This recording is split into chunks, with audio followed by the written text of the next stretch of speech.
Something is seriously wrong at Ferrari, and this time, it's not just the fans who feel it, because both Charles Leclerc and Lewis Hamilton are now publicly admitting what many feared. This is the true pace of the car.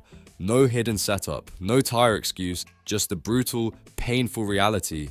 The SF25 is not fast enough. Leclerc called it bad. Hamilton admitted he's out of ideas. And now, after 5 race weekends, a clear pattern is emerging. One that should worry every Ferrari supporter, because when your top drivers stop defending the car, you know something deeper is broken. So, what exactly did they say? And what's really going on under that red paint? Let's find out. And what we uncover may shock you. Welcome to F1 Prime News, where we don't just report what drivers say, we connect the dots they can't say out loud. And today, we're diving into a moment that could mark a turning point, or a breaking point, in Ferrari's 2025 season, because in Miami, Charles Leclerc didn't hold back. His exact words, "It's bad, the pace is just not there." No excuses, no politics, and Lewis Hamilton, usually calm and composed, added something even more alarming. "I think all the cars ahead are faster, I don't know what else to say." That's not frustration, that's surrender. So what's causing this collapse in performance? Why are Leclerc and Hamilton suddenly so open about the limits of the SF25?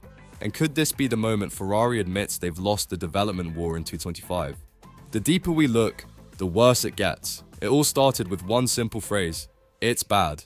That's how Charles Leclerc summed up Ferrari's performance after the sprint qualifying session in Miami. He didn't blame setup, traffic, or tire strategy. Instead, he dropped a truth bomb. The lap was good, but the pace is just not at all there for now. Then came the most revealing part. It's every corner, really. No single weakness, no isolated issue. Just a car that, in Leclerc's own words, is just not great. And Lewis Hamilton? He tried to stay optimistic, but it slipped. All the cars ahead are faster. That's not a tactical comment, that's an admission of defeat. At least for now. When two world-class drivers say they've hit a wall, you stop looking at the drivers, you start looking at the machine. Let's look at the facts. In Miami sprint qualifying, Ferrari locked out P6 and P7, behind McLaren, behind Mercedes, and even behind a rookie. While Leclerc and Hamilton squeezed into SQ3 with some margin, they had nothing left when it mattered. Meanwhile, Kimi Antonelli, Hamilton's teenage replacement at Mercedes, took pole position. Let that sink in. A Ferrari with 2 Grand Prix winners, both experienced and hungry, was outpaced by a debutant. And it wasn't just a one-lap fluke. Both drivers admitted there's no path forward in the sprint race unless they gain positions off the line. Why? Because, as Leclerc put it, that's the pace of the car. Not underperformance, not misfortune, just cold, hard limits. In 5 race weekends, Ferrari have dropped to 4th in the constructors. McLaren is now 110 points ahead. The red team isn't just fighting rivals anymore, they're fighting irrelevance. What makes this situation more alarming is the nature of the problem.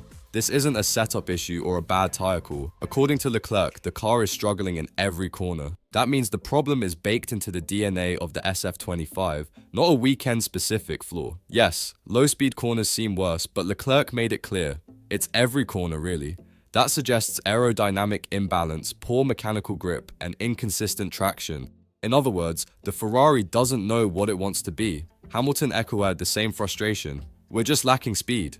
No sugarcoating, no PR filter. If both drivers are feeling this across every session, it's not coincidence. It's confirmation. This isn't a race-by-race problem, it's a design-level issue that's now becoming visible. Not just on telemetry, but on the scoreboard. And worst of all, there's no clear solution in sight. Hamilton tried to stay constructive. After sprint qualifying, he admitted he made setup changes, but they didn't lead anywhere.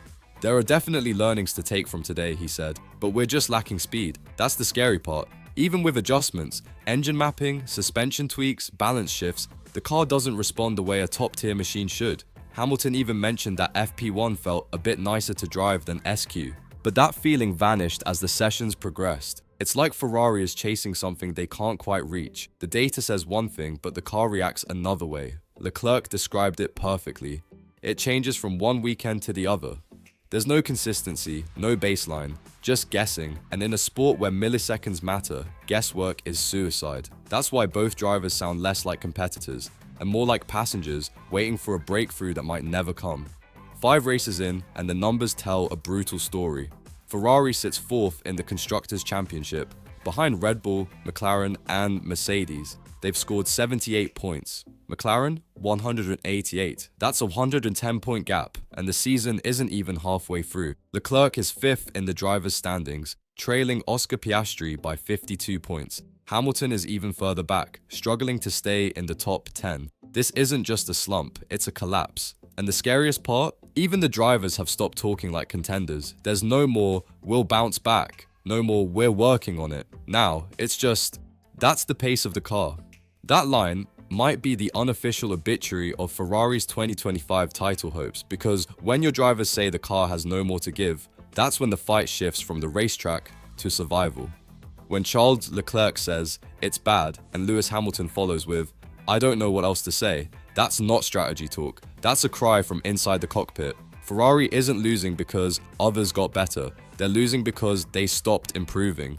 The SF25 was supposed to be the car that brought Hamilton into title contention, but now it's barely hanging on to Q3. And if this is the pace of the car, what happens in the next races? Will Ferrari find answers, or is 2025 already a lost cause? But now it's your turn. Is this just a temporary dip in form, or has Ferrari hit a wall they can't climb? Let's hear it in the comments. And if you're tired of the sugar-coated press conferences and want the real story behind every F1 drama, subscribe to F1 Prime News. We don't chase headlines, we reveal what's really happening behind them.